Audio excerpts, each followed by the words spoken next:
Hello world, Shelly here, and it's time for your Friday Foundation Fix, where you can get your fix of foundation reviews in between foundation fests. And today I have what I think is the most inexpensive foundation I have ever reviewed from AOA Studios. This is the A+ Drop Liquid Foundation. It retails for $1.88 on the Shop Miss A website. It comes in 15 different shades. I've got the lightest shade Porcelain, and I also have the third lightest shade Buff. They are numbers 301 Porcelain and 303 Buff. And this is described as a satin finish with lightweight natural formula. Leaves a gorgeous satin finish. Start with a few drops all over the skin and blend. They indicate a sponge to use. To build more coverage, add more drops, continue blending, finish off with concealer, and set with powder. It's easy to mix and match two shades to get the perfect color for you all year long. This looks like a silicone-based foundation. It does have fragrance as the very last ingredient, but it is cruelty-free and vegan and has no parabens. For that $1.88, you are getting 19 milliliters of product, which is about 2/3 of an ounce. So if we were to convert that into an ounce per ounce price, so that equals out to about $2.97 per ounce.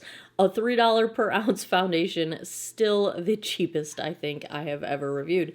So let's take a look at these two swatched against some others in my collection. Heck yeah, on Fridays we swatch. First up is today's foundation, the AOA Studios A+ Satin Finish Drop Foundation. The first swatch is shade Porcelain, and the second swatch is shade Buff.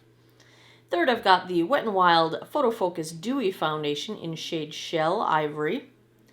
Fourth is the CYO Life Proof in 101. And last, I've got the Milani Conceal and Perfect in shade 00A. I've already cleansed, moisturized, and sunscreened this 45-year-old face. I have primed with the True Blend Base Business Smoothing version from CoverGirl. I have some dark spots I like to cover up. I do have larger pores, some texture between my eyebrows, fine lines, all the good stuff at this age that I'm trying to mask with my foundation. I will go in on one side of my face with a dampened Real Techniques Miracle Complexion Sponge. This was one of the limited edition color releases. The other side, we will just try for funsies an e.l.f. Ultimate Blending Brush. We will see if there's a preference one way or the other. I am going to use the shade 303 Buff.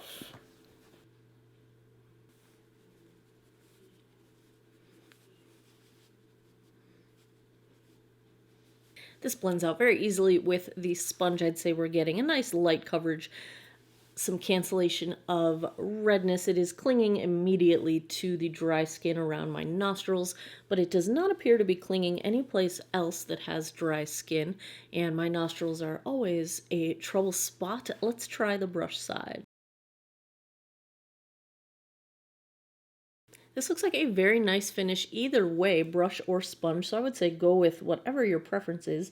I think you are getting just a little bit heavier coverage or fuller coverage with the brush, so if that is what you're looking for, you may want to go with the brush side.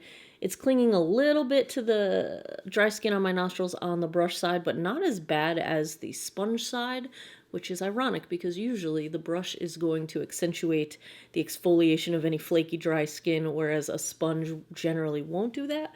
Could be coincidence, but it does look a little bit nicer on my nostrils on the brush side.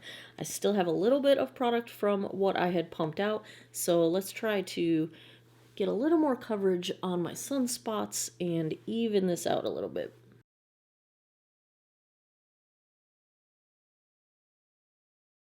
This looks quite nice for a light coverage foundation. They do say that you can layer and build this, and so I am just curious to do a little bit more and see how buildable this is. I really just want to see if I can get what I would call a little bit closer to medium coverage.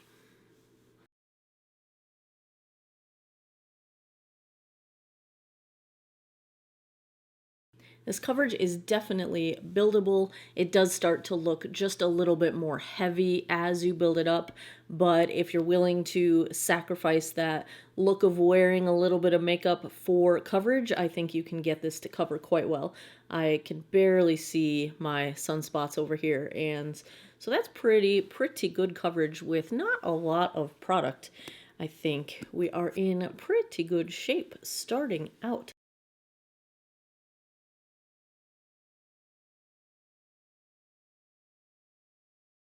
Let's check the time. 1:40 p.m. I'm gonna go put the rest of my face on. I'll be right back.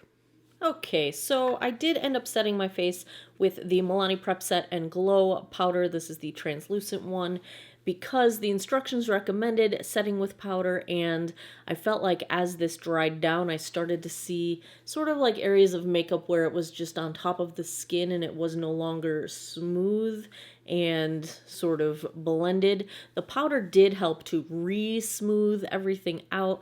I do feel like it has oxidized a tiny bit, especially along my hairline, along the perimeter of my face, a little bit on my cheeks on both sides. I'm just seeing a little bit more of a peachy color than the original nice blended look and kind of the look that I have down the center of my face. I did kind of go in with a little extra bronzer to try to even that out and make it look like it was intentional. So that is kind of where we're at in terms of what's happening. It still feels very comfortable. It feels very lightweight. I do like the level of coverage with a fairly minimal amount of product since it is like that drop foundation formula. And so that's kind of where we are starting out. On the rest of my face, no surprises here. My bronzer is the Revolution Ultra Bronze. Blush is the e.l.f. Primer Infused Blush in Always Rosy. My highlights is the Natasha Denona Super Glow because I was having a mood. And my eyes are the Alter Ego Sahara palette. Good stuff. Beautiful stuff. Physicians Formula liquid liner. My mascara I am wearing again because I'm kind of obsessed right now. The CoverGirl Exhibitionist mascara primer with the CoverGirl Exhibitionist uncensored mascara. And my lip is from Milani, the Amore Shine in the shade Tenderness. And my brows, I did soap brows with the CoverGirl Easy Breezy Brow, which is a little bit darker than my usual Benefit Gimme Brow. What is this shade? Oh, this is the deep shade. Usually I do this one when I'm doing a more sort of intense eye look, but I just grabbed it, and I do like when my brows are darker. I should wear them darker more often. What do you guys think? Should I keep them lighter or wear them darker? Let me know in the comments down below. I'll be back in a bit with a daylight check-in, and then I'll be back at the end of the night. We'll see how this one wore. Hey guys, we are about 5.5 hours in on the AOA Studios foundation. I think I'm liking the color. I think the color match is good. I think at a distance this is looking nice. I haven't gotten a good close-up look, but I think it looks really nice from a distance. What do you guys think? That's where we're at now. I'll be back tonight. We will get this thing wrapped up. 10:41 p.m. Is that like exactly the 9-hour mark? What time did we start? Was it 1:40? 1:41? I don't know. Something like that. I do want to say the daylight check-in was at the 4-hour mark, not the 6-hour mark. Math is tough, you guys. Let's check out how the AOA Studios A+ foundation held up. I am happy to report that at a conversational distance, it still looks pretty doggone nice. It feels super lightweight. I would say it's not drying, but it's not hydrating. I feel like I'm almost starting to get dry, but I don't feel like it looks dry. My skin's not looking too deep into the dehydration zone. So I think for dry skin, it's pretty okay, but it's one of those borderline cases. If you're exceptionally dry skin, you might have issues. We'll see. But my skin's pretty dry right now, and I would say it's okay. It's not exceptionally dried out. Let's zoom in and take a look up close. I am losing coverage in the usual places, like my chin and around my nose. The fine lines around my mouth, like my Meredith Grey wrinkle and my smile lines, foundation hasn't settled into them, but it has started to break apart along them. So up close, I do feel like at this point in the night, the fine lines are being accentuated a little bit.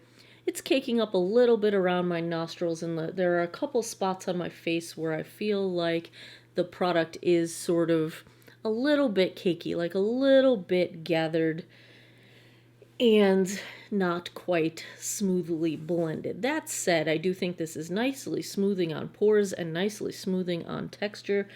Nothing is clinging really between my eyebrows on the texture there. My forehead still looks nice.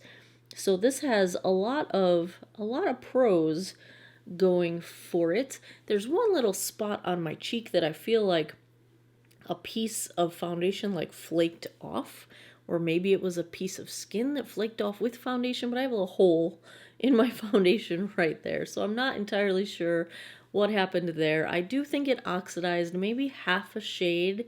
It's just a little bit darker, and on certain places, like right along here, I can tell that it's like a darker peach color than the rest of the foundation. So there is a little bit of oxidation going on, I think. So if I had to give a grade to the AOA Studios A+ Buildable Satin Foundation for a couple bucks...